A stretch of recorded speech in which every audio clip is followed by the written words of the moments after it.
पुस्तक मेलारे साहित्य संध्या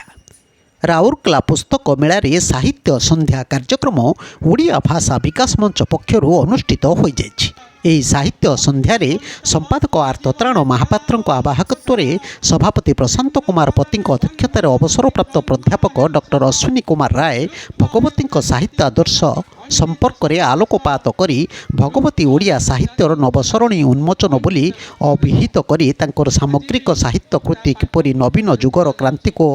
आवाहन करिथिला तत्संपर्क में आलोचना करथिले। साधारण संपादक श्री महापात्र तांकर अभिभाषण रे गांधी और भगवती जीवन आदर्श और संग्राम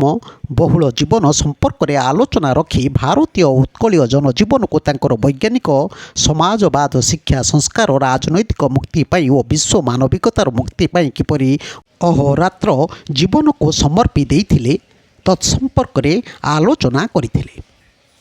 श्री पति तांको वक्तव्य गांधी साहित्य भगवती साहित्य और जीवन आदर्श संपर्क में अतिथि वक्तांको वक्तव्यर निर्यास को उपस्थापन करथिले। महात्मा गांधी महाभारतीय जीवनर महान भाष्यकार भगवती ओडिया साहित्यर नवीन चेतनार नांदीकार बोली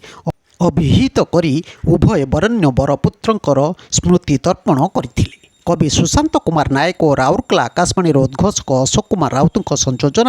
मंच परिचालना और कवितारे गांधी शीर्षक कविता पाठचक्र सर्वश्री डॉक्टर कृपा सिंधु नायक डॉक्टर अश्विनी कुमार राय बलराम राउल विजयिनी जेना काशीनाथ पात्र अध्यापिका प्रणति बेहेरा अस्मिता अन्वेष प्रताप कुमार पंडा अंगुरबाला परिड़ा त्रिनाथ सिंह देवेंद्र चौधरी विभु नायक सुचित्रा लेंका मीनकेतन पसायत गीताराणी बेहेरा धोबई बेहेरा बसंत विश्वकर्मा सुशांत कुमार नायक प्रमुख कविता पाठ करथिले। एही साहित्य सभारे बहु बुद्धिजीवी साहित्यिक समेत सर्वश्री गोविंद परिड़ा बनप्रिया परिड़ा संजीव भोई विजय कुमार साहू प्रवीर कुमार दुबे पद्मजा पट्टनायक परशुराम पट्टनायक अजय कुमार नायक वासुदेव साहू सागर महांती श्रीधर सुना निरुपमा नायक बाबुन बेहेरा जगन्नाथ दास कुंजबिहारी राउत कार्यक्रम में सहयोग करथिला बेले बलराम राउल धन्यवाद देथिले। ब्यूरो न्यूज ओडिशा कथा यूट्यूब चैनल टी को आपण माने देखुचंती मतामत दियंतु लाइक करंतु सब्सक्राइब करंतु और शेयर मध्य करंतु।